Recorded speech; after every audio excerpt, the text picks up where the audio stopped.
for a number of months in this House and in the committee room, we asked you to apologize to the people of Ontario.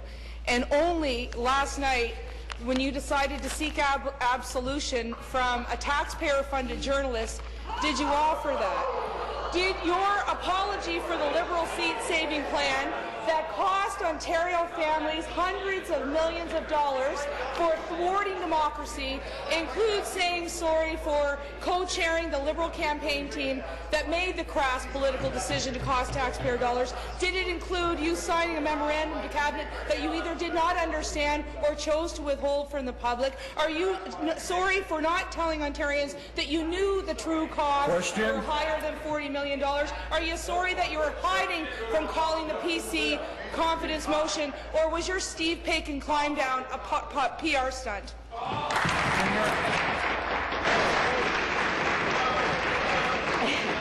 Thank you very much, Mr. Speaker.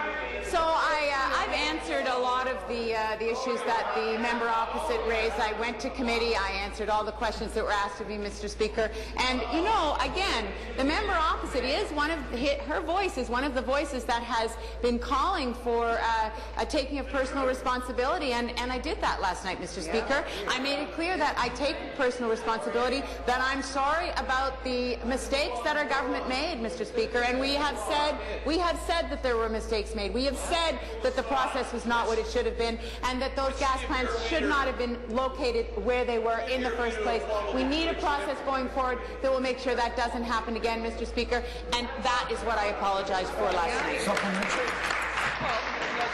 This has been an interesting PR exercise, but Speaker, you are well aware that my colleagues and I have asked 130 times what this Premier knew when she knew it, when that cost ballooned well past $40 million, and she has refused over 130 times to offer that. So excuse us on this side of the House for expecting your staged apology last night with a taxpayer-funded journalist to be nothing more than a PR stunt. Now, Speaker, we on this side of the House suspect that that Premier refused. Order.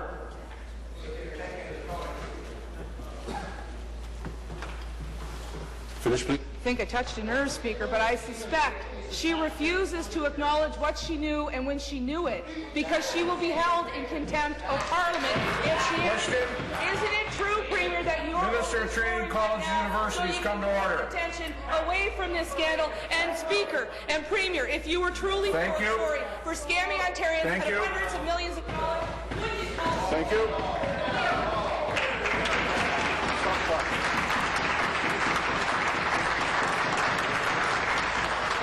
Order. Seated, please. And while the clock is stopped, I would remind this member and all members, when I stand, you sit. And if you don't look at me, that's not my responsibility. Member, come to order. Premier. Thank you very much, Mr. Speaker. And I just want to make a commentary on the political environment that we operate in, because I think it is, I understand why the member opposite would talk about PR, but I honestly believe that the frame that she is putting around what I said last night says more about her than it does about me, Mr. Speaker. It actually does. Because, I'm a human being doing this job, and I have to do this job in the best way that I can. That's right. And I have done everything I could, Mr. Speaker, to open up this process. I continue to get calls from people of Ontario who said, we want to see that personal responsibility taken. That's what I did last night, Mr. Speaker. It had nothing to do with public relations. It had nothing to do with a political stunt. It had to do with me taking personal responsibility. And whether the members opposite believe that or not is really immaterial, Mr. Speaker. Answer. I did what I knew I needed to do. Final supplementary. Of course she knew what she needed to do. She needed to say she was sorry to the public because her PR stunt is the only thing that's going to move her past this and divert attention from the matter at hand, which is she's come to this House repeatedly and said that this cost $40 million when she knew for a very long period of time it wasn't. She came to committee, evaded 11 questions from me at that moment and another 29 from my colleague from Nipissing. I will say this, Speaker. This is a minister, this is a premier who has spent hundreds of millions of dollars of taxpayer money in order to save Liberal MPP seats.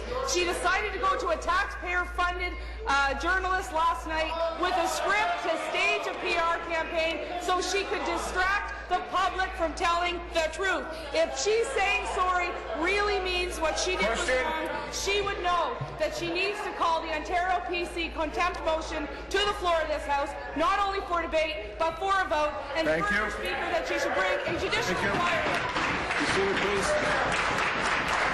Be seated, please. Be seated, please. Premier.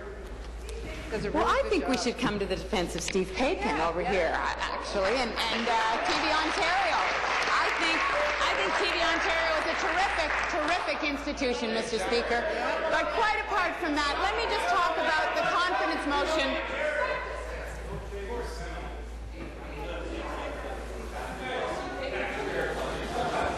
Mr. Speaker, let me just talk about the confidence motion that is before us, because clearly the members opposite want to have the opportunity to vote on a confidence motion. The budget is the confidence motion, Mr. Speaker, that I believe is extremely relevant to the lives of people in Ontario. There are measures in the budget, Mr. Speaker, that will create jobs in this province and that will deal with issues that will affect people in their day-to-day lives. I look forward to that debate, Mr. Speaker. I look forward to seeing that budget pass, because I believe that we need to get on with the business of that, just what I said, creating jobs and making changes that will affect people's day-to-day jobs. That's what our day-to-day lives, that's what our confidence motion is about. Questions?